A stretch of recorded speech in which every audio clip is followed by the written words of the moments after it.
네, 전쟁과 국제정치 23번째 시간입니다. 크게는 이 전쟁과 전략이라는 그 파트의 두 번째 시간이고, 오늘 주제는 그 지정학입니다. 지정학.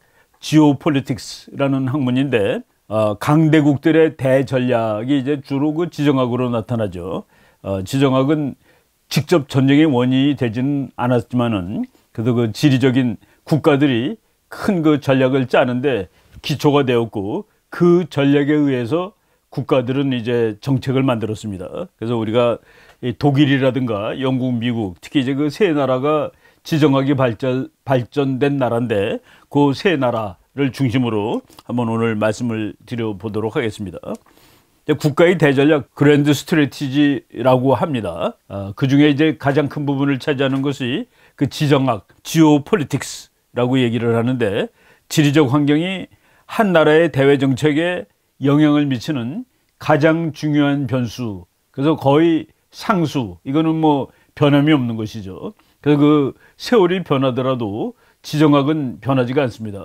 국가들은 이사를 갈 수가 없어요. 그래서 우리나라 같은 경우에는 뭐 100년 전이나 지금이나 영향을 그대로 비슷하게 미치는 것이 지정학적 요인입니다. 그래서 그 상수라는 얘기를 하는데, 저는 아마도 경제적인 이유를 이제 국가들이 행동하는데 많은 이 큰 원인으로 칩니다. 돈을 많이 버는 게 뭐 워낙 중요한 일이기 때문에. 그렇지만은 그거보다도 오히려 국가의 행동을 설명하는데 더 큰 그 이유, 특히 이제 전쟁을 설명하는데 더 큰 이유가 지리적인 이유가 아니겠느냐는 이런 생각을 해봅니다. 지리학자들은 지리하고 전쟁의 관계에 관한 일반 이론을 제기하는데 조금 조심하고 있습니다. 그리고 지정학이라는 단어를 그 수십 년 동안 아주 못 쓰는 단어로, 아주 나쁜 말로 이제 인식이 되어 왔기 때문에 미국 사람들은 지정학이라는 말을 안 쓰고 이 정치 지리학이라는 말을 한동안 썼었습니다. 최근에 와서는 뭐 그냥 다시 지정학이라는 말에 대해서 그 큰 거부감이 없이 받아들이고 있는 그런 느낌은 듭니다. 제가 이제 책을 뭐 여러분들한테 한 도금 보여드릴 텐데, 제가 뭐 미국에서 공부할 때 봤던 책입니다. Political Geography. 이거는 뭐 지정하고 이게 뭐가 다르느냐 하면은, 우리가 이렇게 아주 설득력 있는 설명을 제시하기는 쉽지는 않아요. 그렇지만은 미국 사람들은 지정학이라는 얘기보다도 Political Geography라는 말을 좋아한다라고 아시면 됩니다. 그런데도 불구하고 최근에 아예 지오폴리틱스라는 책도 이렇게 대학생용으로 나오기 시작했다라는 말씀은 드리도록 하겠습니다.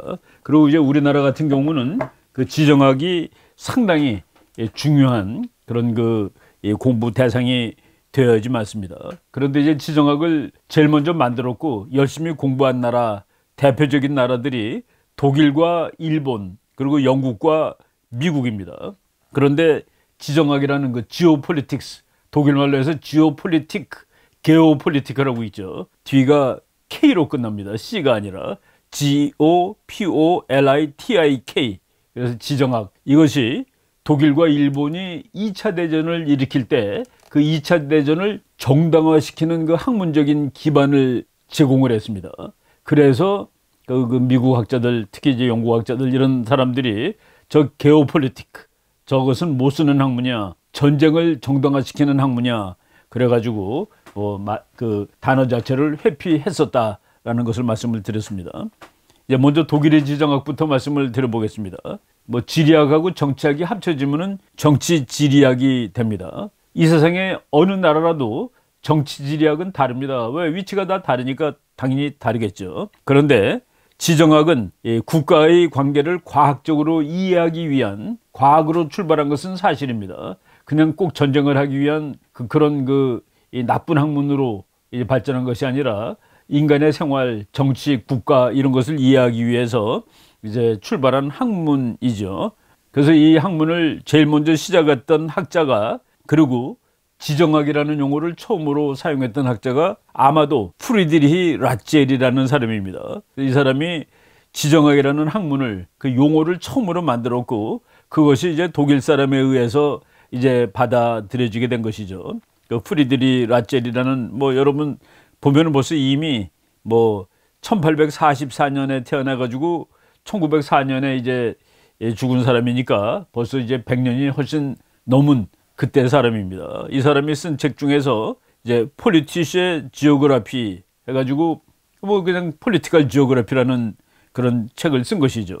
그리고 이제 이 책은 아주 그 오래된 책입니다만은 지금도 읽는 책입니다. 지금도 읽는 책이기 때문에 여러분들이 그 책 그 사진을 두 개를 볼 텐데 까만색으로 된 책이 컬러스 셀렉트라는 시리즈인데 학자들이 이 책은 뭐 100년도 넘은 책이라도 이거는 지금도 봐야 된다 해가지고 그래서 다시 그냥 뭐 재판을 찍는다기보다도 이제 새로 책을 만든 겁니다. 그 옛날 책을 지금 이제 다시 인쇄한 그런 건데 이 폴리티시의 지오그라피라는 책이 뭐 1904년에 죽은 사람의 책임에도 불구하고 2018년에 다시 나왔다. 저 책에 다시 나왔다는 사실이 저 책이 얼마나 그 생명력을 오래 가지고 있다라는 것을 증명해주는 책입니다. 그리고 프리드리 라첼의 지정학의 기원이라는 책이 2019년에도 나온 바가 있습니다. 라첼은 그 학문을 자기는 왜곡하기를 원치 않았는데 라첼을 받아들인 사람들이 특히 이제 독일학자들이 그 왜곡을 했다고 그래가지고 제가 이제 책에 써놓은 말입니다. 라첼의 지정학은 라첼의 후배들에 의해서 왜곡되었고 지정학이라는 학문은 나치스 정권에 복무했다는 이유 때문에 심각한 비난을 받는 사이비 학문이라고 매도당했지만 라첼 그 자신은 진지한 학자요 저술가였다라고 이제 제가 뭐 기술을 했습니다. 이 사람은 특히 이제 국가의 성장에 대해서 큰 관심을 가졌습니다. 그 국가는 하나의 조직체로서 건강하게 존속하기 위해 지속적으로 이제 성장해야 된다는 생물학적 요구를 가지고 있다고 보았다. 그러니까 이제 국가도 하나의 생물체처럼 보고 그래서 이제 크고 성장하고 이러는 과정에 관심을 가지고 연구했다라는 얘기입니다. 즉 라첼은 국가를 하나의 생명을 가진 유기체와 같은 것으로 보았던 것이다.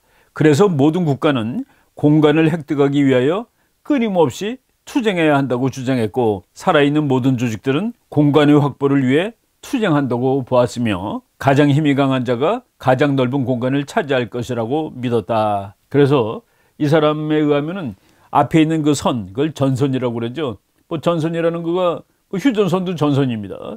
그리고 우리나라가 만약 통일된다면은 압록강, 두만강 그거를 이제 전선이라고 얘기하겠죠. 전선 또는 전방, 프란티어인데 프란티어는 확정된 선으로 인식하면 안 되고 누군가에 의해 합병되어지게 될 변동 가능한 지역으로 간주되어야 한다고 보았다. 그러니까 우리가 알고 있는 개념하고는 완전히 다르죠. 국경선은 불변이라고들 한국 사람은 생각하는데 뭐 저희들이 이런 얘기를 뭐 여러 번 했습니다. 국경선은 국제정치의 역사를 보면은 전혀 불변이 아니었다. 언제든지 변하는 것이었다라고 그 이제 말씀을 드렸는데 아예 그 라첼은 누군가에 의해서 병합되어지게 될 변동 가능한 지역으로 간주되어야 한다. 그러니까 이건 뭐 여기에 대해서 반대하는 사람이 보면 엄청나게 제국주의라고 보겠죠. 그래서 라첼의 견해는 제국주의를 위한 매뉴얼이라고 비판당하기도 하였다라고 이제 말씀을 드립니다. 라첼이 이제 몇 가지 법칙을 제시했는데 이거는 뭐 학문적으로 이제 제시한 겁니다. 법칙 1. 국가의 크기는 문화와 더불어 성장한다.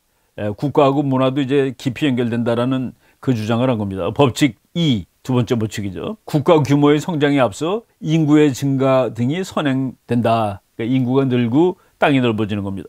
법칙 3. 국가의 성장은 작은 나라의 합병을 통해서 이루어진다. 그러니까 여기에 참 아주 그 뭐 피도 눈물도 없는 그런 국제정치관이죠. 법칙 4. 국경이란 국가의 주변적 조직으로 국가의 성장 강화의 기능을 하며 국가 유기체의 변형에 참여한다. 법칙 5. 국가는 성장함에 따라 정치적으로 가치 있는 합당한 지위를 추구하게 된다. 그렇죠. 중국이 요새 매일 대국 하는 것이 이제 우리가 이만큼 컸다는 얘기입니다.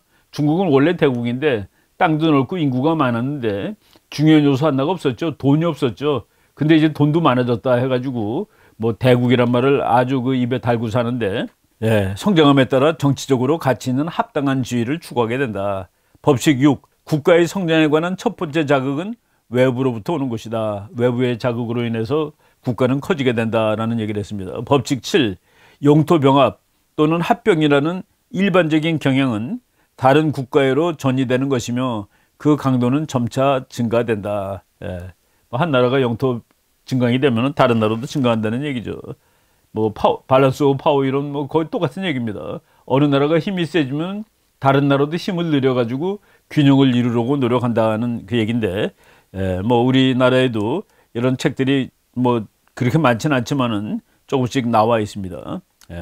그 라첼이 지정학이란 말을 만든 사람이라고 그랬죠. 그리고 라첼의 이제 제자들이 많은데 그 제자들 중에 한 사람은 아주 유명한 사람이 루돌프 옐렌이라는 스웨덴 학자입니다. 그리고 칼 하우스호퍼는 그 독일 학자인데, 이제 칼 하우스호퍼가 독일의 지정학의 아버지라고까지 얘기할 수 있는, 독일의 지정학을 대폭 발전시키고 그리고 정말 그 2차 대전의 원인으로서의 지정학을 발전시킨 사람이라고 말할 수 있는데, 칼 하우스호퍼는 장군이기도 하고 학자이기도 하고 그리고 이제 히틀러의 아주 친한 친구였습니다. 그런데 이제 옐렌부터 먼저 말씀을 드리겠습니다. 옐렌이 그때 그 독일하고 일본을 보고 조금 감동을 받았던 것 같습니다. 그래서 독일과 일본은 생동하는 국가들의 행동의 표상이다라고 표시를 했고, 두 나라가 저러는 것은 권력의 그 탐욕 때문이 아니라 성장하다 보니까 저절로 생기는 자연적인 결과라고 얘기를 하였다. 그래서 이것을 그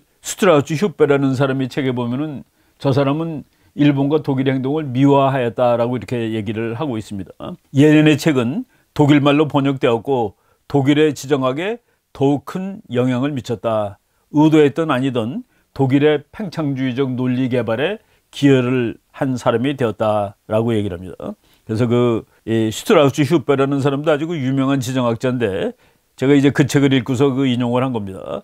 이러한 학문적 영향력에 관해 스트라우스 휴페 교수는 비독일인들에게 가장 큰 손해를 끼친 아이디어가 독일인이 아닌 외국의 학자에 의해서 주장되었다라고 말할 정도로 옐렌은 그 독일의 지정학에도 영향을 미쳤습니다. 그 다음에 이제 칼 하우스호퍼라는 사람인데, 칼 하우스호퍼라는 사람이 타이틀이 아주 많은데, 저 사람이 그 육군 소장이고 박사였고 교수였습니다. 근데 저 사람 그 타이틀을 그 영어로 이렇게 그 영어 책으로 읽어보니까 메이저 제너럴 프로페서 닥터 칼 하우스호퍼. 그래서 제가 그 교수한테 물어봤습니다. 이게 무슨 순서가 있냐 그랬더니, 그 당시에 그 독일에서 이 군대 계급을 맨 앞에 쓰고, 그 다음에 교수가 이제 중요한 직업이니까 쓰고, 그리고 독터라고 이제 돼 있죠. 이렇게 쓴다라는 뭐 순서가 있었다라고 이렇게 얘기를 하는 것을 들은 기억이 납니다. 그래서 이제 저 사람은 보니까 일본에도 왔었더라고요. 일본에 와가지고 그 2차 대전 일으키기 전이죠. 1차 대전 그 무렵도 전이네요. 1909년에 일본에 교관으로 파견돼가지고 일본군한테 그 포병 전술을 강의해 주었다고 합니다. 그리고 한국을 방문하기도 했다는 그 기록도 있습니다. 제가 뭐 정확히 찾아보지는 않았는데 한국까지 왔다 간 사람이에요. 그리고 독일과 일본의 우호 관계가 대단히 중요하다라고 주장했던 그런 독일 학자입니다. 그리고 일본에서 칼 하우스호퍼가 담당했던 임무 중에 하나는 뭐 포병 교관으로 있으면서 일본의 국력을 측정하는 것이었다. 일본이 어떻게 크느냐를 이제 봤는데, 일본 사람들도 자기 나름대로 생활공간론이라고 이제 이론을 만들어 가지고, 일본 사람들이 살기에는 일본이라는 땅덩어리가 너무 좁다. 생활공간이 좁다. 그래서 일본은 생활공간은 넓힐 필요가 있다라는 그런 그 제국주의적인 그 이론을 개발을 했는데, 이제 이 사람은 거기에 대해서 그 아이디어를 좀 얻었고, 특히 그 일본인들이 단결력이 좋다는 사실에 감명을 받았다라고 되어 있습니다.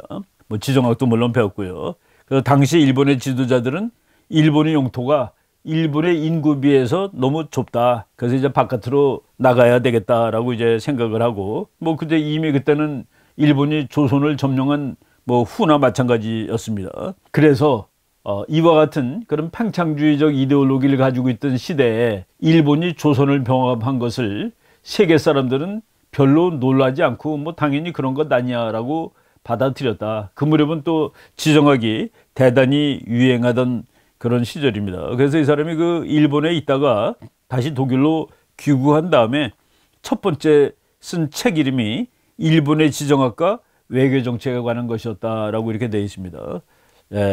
1차 대전 초기에는 계급이 중이었는데 1차 대전 끝 무렵에 준장까지 이제 올라갔습니다.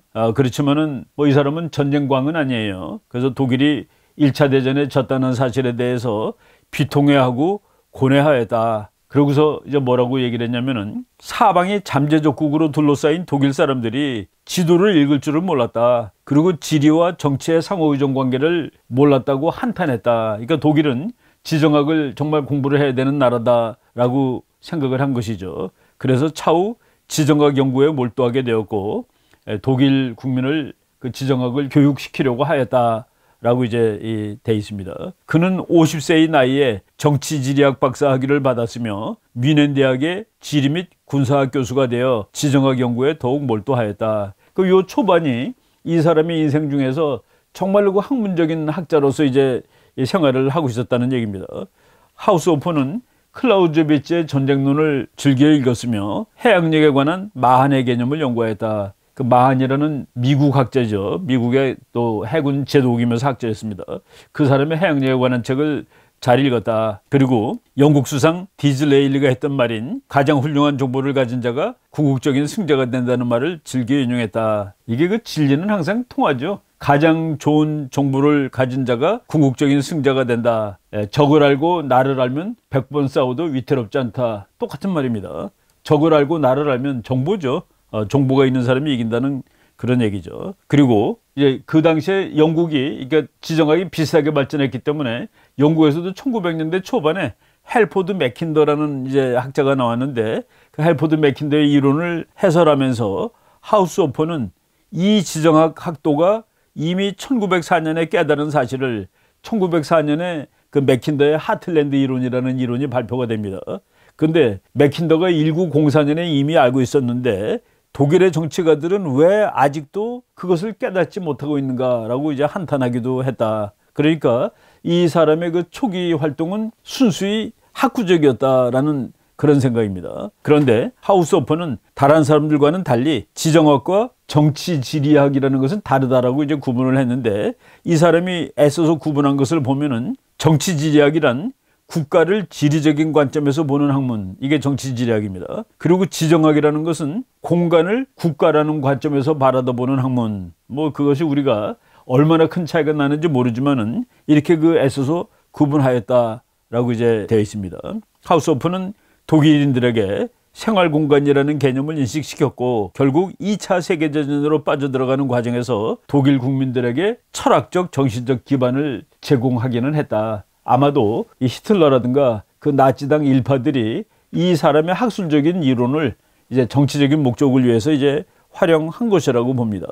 하우스호퍼는 체코슬로바키아를 말하며 마치 일본 사람들이 한국을 일본의 심정을 겨누고 있는 단도라고 말한 것처럼 독일의 심정을 겨누고 있는 단도라고 표현하였다. 일본에서는 이미 이 무렵에 한반도 흉기론이라는 논문이 나왔었습니다.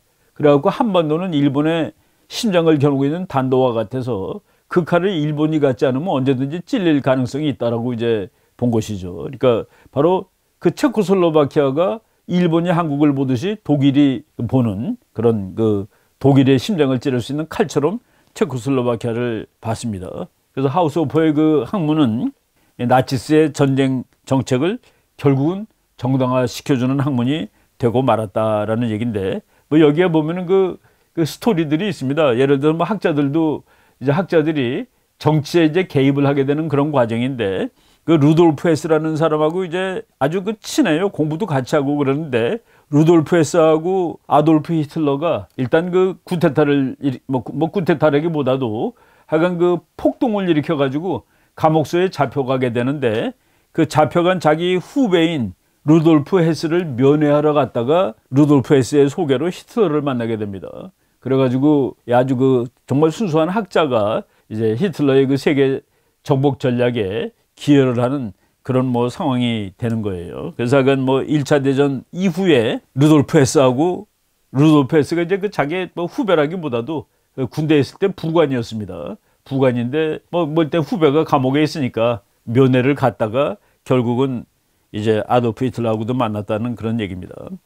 히틀러 책 중에 아주 유명한 책이 나이투쟁이라는 책인데 그 나이투쟁 마지막 챕터가 하우스호퍼를 만난 다음에 하우스호퍼 얘기를 듣고 감동을 받아서 뭐 저술한 것으로 이제 되어 있습니다. 히틀러는 그 마지막 나이투쟁 마지막 장에서 외교 정책의 목표와 자신이 이해하고 있었던 생활 공간론을 기술화했다. 예, 뭐 우리가 읽은 지 오래돼가지고 기억이 좀 가물가물한데 그 마지막 하여간 그 생활 공간론을 계속 주장을 하고 독일이라는 그 우수한 민족이 살기에 지금 독일이 차지하고 있는 땅은 너무 좁다라는 얘기를 뭐 줄기차게 이제 히틀러가 그 해내고 있는데 그것이 보니까 이 하우스 오퍼를 만난 다음에 감동을 받아가지고 저술한 거로 이렇게 되는 것 같습니다. 1927년 하우스 오퍼는 국경선이 독일에 대한 지리적 정치적 의미라는 책을 출간했는데 이제 뭐 미국에서도 아주 유명한 그 책이 있습니다. 미국 역사에서 전선 프란티어가 가지는 의미라는 책이 있고 그 프란티어를 자꾸 넓혀가는 과정으로 이제 미국 초기 역사를 설명한 그 프레데릭 터너라는 학자가 있는데 하우스 오퍼는 그 독일에 관해서 그런 얘기를 한 것이죠. 그리고 이 사람은 국경선은 두 가지가 있다. 하나는 정치적 국경선이고 하나는 군사적 국경선인데 군사적 국경선은 정치적 국경선보다는 더 멀리 나가 있어야 된다라고 얘기를 했습니다. 그리고 정치적인 국경선을 보호하기 위해서는 군사적 국경선은 더 멀리 나가 있어야 되고 당연히 그리고 팽창하는 국가는 정치적 국경선과 군사적 국경선 사이의 지역에 이주민을 진입시켜야 하며 궁극적으로 이 지역을 국가의 일부로 만들어야 하며 그리고 나서 군사적 국경선은 더 넓은 외연으로 확대되어야 하는 것이다 라고 주장을 했습니다. 그러니까 군사적 국경선이 있고 정치적 국경선이 있는 거예요. 여긴 자기 나라가 있다면은. 그런데 요 사이에다가 사람들을 이주시키고 그래서 자기 나라로 만든 다음에 군사적 국경선은 더 멀리 나가고 거기가 이제 원래 군사적 국경선이 정치적 국경선으로 되는 거죠. 국가가 그렇게 커지게 된다라고 얘기를 했는데 뭐 하인츠 구델리안 같은 사람이 그 전격전의 교리를 실행한 사람인데 전격전의 교리를 이론적으로 만들어준 사람도 하우스 호퍼였다라고 이렇게 돼 있고 그리고 2차 대전 일으키기 몇 년 전이죠. 1933년에 히틀러가 권력을 잡았습니다. 권력을 잡은 그 다음 해에 1934년 하우스 오퍼를 독일 학술원 원장으로 임명하였다. 그래가지고 학술원 원장이 된 다음에 국가학문으로서 지정학을 이제 만들어 놨습니다. 제가 뭐 이미 말씀드렸습니다만은 고등학교에서도 지정학을 가르쳤고 그리고 대학에서는 군사지리학 그리고 조국론 뭐 파더랜드라는 그런 얘기죠. 조국론이라는 과목도 생겨났다. 헤스를 매개로 삼아서 하우스 오퍼는 히틀러의 권력의 철학, 권력의 획득에 관한 의사교환을 하였다. 그러니까 히틀러의 자문을 해줬다는 얘기입니다. 그런데 히틀러는 그 하우스 오퍼가 제시한 그 안건을 받아들인 것 같진 않아요. 하우스 오퍼는 맥킨더의 지정학을 상당히 좋아했던 것 같습니다. 이제 나중에 우리가 맥킨더를 얘기하겠습니다만은 그래서 맥킨더의 그 아이디어를 따라서 하우스 오퍼가 뭐라고 얘기를 했냐면은 독일은 먼저 수에즈 운하를 점령한 다음에 그리고 중동으로 파고 들어가라. 그 중동으로 파고 들어가게 되면은 버마에 있는 일본군하고 곧 만나게 된다. 여러분들이 그 유라시아 지도를 보면은 그렇게 돼 있습니다. 히틀러가 말을 듣진 않았습니다만은 하우스 오퍼 말대로 독일이 수에즈 운하를 거쳐서 중동 지역으로 들어가면은 이미 그때 버마까지 와 있는 일본하고 이 남쪽을 이제 연결을 시킬 수가 있고 그렇게 될 경우에 그 소련은 꼼짝 못하고 독일이 소련하고 싸웠던 그 동부전선에서 이거 아주 피비린내 나는 그런 전쟁은 하지 않았어도 됐을 거 아니냐는 그런 이제 주장을 했는데 바로 그것은 받아들이지는 않았다 하는 얘기입니다. 하우스 오퍼의 아들도 학자예요. 그래서 그 하우스 오퍼 아들은 베를린 대학 지정학 교수였는데 하우스 오퍼의 아들이 그 히틀러 암살 사건에 연루가 돼가지고 투옥이 되었다가 비밀 경찰에 의해서 뭐 암살당하죠. 암살당하는데 그 아들은 아버지를 이렇게 그 비난을 했습니다. 전쟁이 끝난 후 하우스 오퍼는 뉘른베르크 전범 재판 법정에 서게 되었는데 그때 미국의 법관들이 뭐 군법 하는 사람들이겠죠. 미국의 법관들이 하우스 오퍼를 처벌하지는 않았다고 그럽니다. 왜냐하면은 사람이 자기 자신의 아이디어, 신념 그리고 저술 때문에 감옥에 갈 수는 없다는 논리였다. 이런 걸 보면은 그 미국의 법관들이 하우스 오퍼를 어떤 그 정치가라기보다도 학자로서 더 대우를 해줬던 것 같은 그런 생각이 듭니다. 여러분들이 지금 제가 방금 말씀드린 그 하우스 오퍼의 아이디어, 독일은 수에즈 운하 쪽으로 가서 그리고 중동으로 파고 들어가면은 그러면 버마까지 와 있던 일본하고 그 인도 한 나라 사이도 그 직접 연결이 될 수가 있겠죠. 그렇게 연결되는 그런 대전략을 짜야 되는데 그렇지는 않았습니다. 요 지도 한번 보시면은 그 하우스 오퍼의 말이 일리가 있겠다라는 그런 생각을 하실 수 있을 겁니다. 이렇게 그 독일의 그 지정학은 하우스 오퍼의 그 학문이었고 하우스 오퍼의 그 본 아이디어는 조금 왜곡돼 가지고 독일의 제국주의에 기여하였다라고 이제 일단 말씀을 드리겠습니다. 제가 그 강의를 하다 보니까 이제 영미 지정학으로 들어가야 되는데 시간상으로 여기까지 해서 오늘 그 23번째 강의는 일단 여기서 좀 짧지만은 끊기로 하고, 그리고 24교시로 영국 미국의 지정학 그리고 해양을 중심으로 하는 그 해양 세력 이론, 요거는 다음 시간에 말씀을 드리는 거로 하도록 하겠습니다. 그래서 그 23교시 지정학은 독일의 지정학까지 일단 말씀을 드리는 거로 정리를 하겠습니다. 오늘은 여기까지 하겠습니다. 여러분 고맙습니다.